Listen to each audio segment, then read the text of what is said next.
Yeah, what else would I have brought? I hope you know how to cook, because if you were banking on my skills, we're going to starve, Skylar said.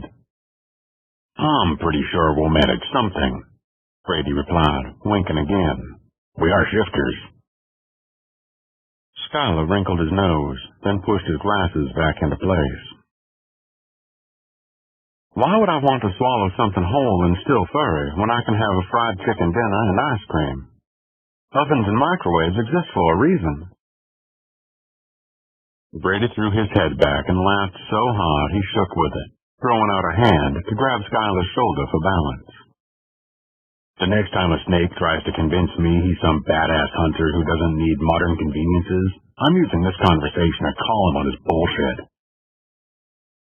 Some like it, but I had to do it for long enough, Skylar said, wrinkling his nose again. I'll take modern appliances any day.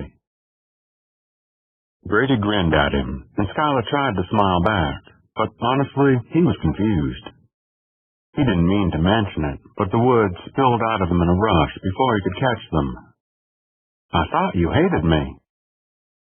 What? Brady asked, grin fading, replaced by a confused expression that matched exactly how Skylar felt. I don't hate you. I just never understood why you were so damn scared of me. I wasn't scared. I was nervous because it's never good when a wolf hates you. I didn't hate you. They stared at each other. Then Brady's mouth quirked, and he made a soft, chuffing sort of sound, and lightly touched Skylar's cheek. Come on, Cottonmouth, we'll feed the pups and start to figure out what's what. He started to sort through the pile of stuff on the table, organizing it into groups that made absolutely no sense to Skylar. What is all this? I mean, what does it make? He poked at a cluster of peppers. He'd had the green ones before, but had no idea they also came in orange, red, and yellow. Did they taste different? They smelled slightly different. Peppers tasted interesting, but they weren't as good as meat or an egg still soft and gooey. Brady's mouth curved up into a pretty smile. A few things, because I get the feeling you're going to be stuck with us for a few days. Skylar shrugged. I like company, and I'll do whatever it takes to keep them safe. No one is hurting them, and they're not leaving until I know they'll be going to a good home and be taken care of properly. I believe you, Brady said. I'm here to help however I can, even if it's just as chef. He winked again. Anyway, I brought stuff for meatloaf, steaks, barbecue chicken, and a pot roast. Fat and some general stuff like pasta and all of that. You sound like one of those cooking shows, Skylar said, excited by all of it. I can't do any of that. Brady shrugged, but even Skylar could tell he was pleased by the praise. It's all simple stuff, nothing fancy. I'll get the meatloaf going in a little while. The pups will chow right through that.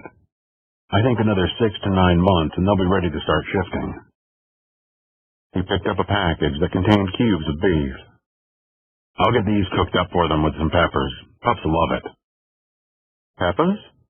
Yeah, even the peppers, Brady replied, and startled Skylar by tapping his finger to his nose. Skylar scrunched his nose at the sensation, making Brady laugh again. They're good, I promise. Is that my coffee? Oh. Skylar turned around and picked up the 2 mugs, handing one to Brady before retreating to the living room to let Brady cook without being pestered to death with questions. The pups had gone back to sleep. A thought occurred to them, and he turned back to the kitchen. What are their real names? Brady looked up from the pan he was watching. I have no idea. I didn't want to draw too much attention by asking questions. What little I know is just the stuff I overheard. Until I can figure out more, I want to be careful about who I talk to. Let me feed them, and then we'll work it all out. Nodding, Skylar slipped back into the living room and attempted to distract himself with more work until Brady finally appeared carrying a tray. Skylar owned a tray, but his mother left it, that held 2 bowls and 2 plates. Skylar's stomach growled as the smells really hit him. Brady set the bowls on the floor and gave one of the plates to Skylar. Eat up. Skylar didn't bother to reply, just started eating. Man, even his mom's casseroles didn't taste as good as Brady's beef. What did you do to this? This is the best thing I've ever had. He ate more of it, resisting the urge to shove it all into his mouth and lick the plate. Grinning, Brady finished a bite of his own. Nothing fancy, I swear. It's just cooked in olive oil and butter and a bit of garlic and seasoned salt. If I could... Skylar cut off the words because he was pretty sure Brady wouldn't find it amusing if he said, if I could keep you locked up in the kitchen, I really, really would. Of course, if he was going there, he'd have to broaden it to kitchen and bedroom. It's really good. I wish I could cook like this or pay someone to do it. Brady chuckled softly. My mom liked to cook, and she was determined that at least one of her children learned her skills. Legacy and all that. Though I think some of the motivation was getting to have a night off. I have 6 siblings, and that's a lot of food to cook. You think I'm good, you should try my mom's food. She still runs rings around me. I don't believe you, Skylar said, because how could anything taste better? He suspected he was ruined for his instant meals, which was a depressing thought, because they were all he could fix without the night ending in tragedy for his kitchen. This is perfect. You're something else, Cottonmouth. Skylar snorted. Everyone back home called me Water Moccasin.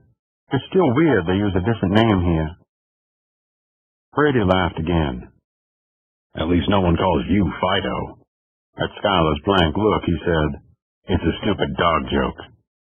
Oh, Skylar said. I was always told not to make dog jokes to wolves. Why would someone do that? You... Brady cocked his head, food clearly forgotten as he stared. Something is strange about you. I think it's part of why I always took you as being scared. You're sweet, especially for a snake, at least compared to all the snakes I've met, but...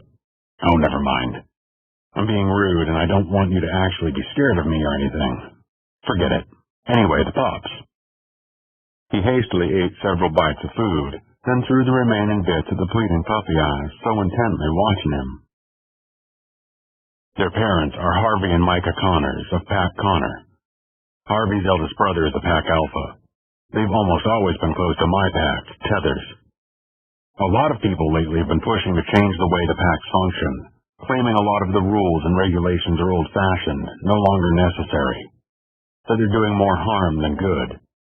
One of the big ones is the way we live way apart from everyone, in our communities and remote areas. Most other shifters have private communities, but they're still alongside regular human communities. A lot of wolves are against change, though, and the arguments get nastier every day. One of the biggest pro-change voices is Harvey. Not an hour after you called, it came down the line that his children were missing. I hung around long enough to see if I could learn anything, but all anyone knows is that they were still in bed when their mother checked on them at 9 o'clock. What time did you find them, do you know? Skylar set his empty plate aside. I woke up to the sound of them crying right around 3, found them maybe half an hour after that, but I think they'd been there a little while. The traces of whoever brought them were extremely faint, and they were really cold, a bit damp. I'm about 4 hours from you, and Pat Connor is more like 5. If they were snatched after 9, someone must have driven like the devil to get them out here for you to find at 3, especially if they've been there for a while. It's doable, but only barely. Seems strange. So what do we do now? We figure out who stole them and why they involved you. Skylar sighed, because anything that sounded that simple was usually closer to impossible. He looked down when Hansel and Gretel pawed at them and tugged on his jeans, bending to scoop them up and settle them on his lap, smiling as they played with his hands and his favorite T-shirt. If he had to do the impossible to save them, then he would, and anyone who got in his way would regret it, because if there was one thing a snake knew how to do, it was bite. Where do we start? Figuring out how you got dragged into all of this, Brady said as he collected their dishes and carried them into the kitchen. He reappeared a few minutes later with fresh cups of coffee. Skylar set the puppies on the floor, then took the cup off of him with a thanks before following the puppies to the rug before the fire. He watched them a moment before shifting his gaze to Brady, who had gone to the pile of bags by the door and pulled out a laptop bag. Brady joined them on the rug, setting his coffee aside on the hardwood floor to pull out the laptop. He paused and placed a hand on the floor. "Are your floors heated?" "Yeah," Skylar replied. "I don't handle the cold well. My parents are much better adapted to it, but they also have really poor vision." He tapped his glasses. "Mine's not so bad, and I see colors as a human, which my mother doesn't." "Yeah, 2 of my siblings are colorblind, but their sense of smell is so much better than the rest of us. Man, heated floors. I'd kill for heated floors. You have a beautiful home." Skylar nodded. "It wasn't in good shape when I first moved in, but I had money, and I didn't want to move too far away from my parents. They've been good to me, and they're getting on in years, and they're real children." Drat it, he hadn't meant to say that. "Real children?" "My parents are rattlesnakes, not water moccasins," Skylar said with a shrug, picking at the rug, smiling faintly when Gretel wandered over and gave his fingers a thorough lick before playfully snacking on them. "Oh," Brady smiled. "Can't tell from looking at you that you're not actually related. At least the couple of times I saw you with them on campus."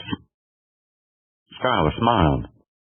"They're really good to me, especially, well, I was a very difficult child." "What's that?" he asked. "What?" Brady looked blankly at him. "On the laptop." "Oh." Brady made a face, then cleared his throat. This is the pup's father. It's an article about a meeting that occurred last week. It was an open shifter meeting. Do you remember it? The wolves aren't the only ones looking to make changes, and there's a strong call to start working toward finally going public again. Some are calling for a 100-year plan. Others think a 50-year would work better. But most say we can't decide that until we make changes on the inside. Skylar nodded. "My parents are pro-public supporters. They work very closely with the Lost Shifters Foundation and think that going public would not only enable more lost and abandoned shifters to be found, but give them more chances at good homes, help to spread understanding." "Lost?" Brady's eyes snapped open wide. "Were you a lost shifter? Is that how you wound up being adopted by rattlesnakes?" Inwardly cringing because it was usually something he preferred not to discuss, Skylar nodded. "My birth parents died when I was very little. I don't remember them. I lived as a snake for a long time. I knew I was different, but I didn't know how to shift or anything. It took my mom and dad months to coax me in and teach me. I was, by their best guess, about 12 when they found me, and it took me a year to learn how to shift." Brady's mouth quirked, eyes going all soft around the edges. "Well, no wonder you always seemed so shaky at school. From snake to kid to college.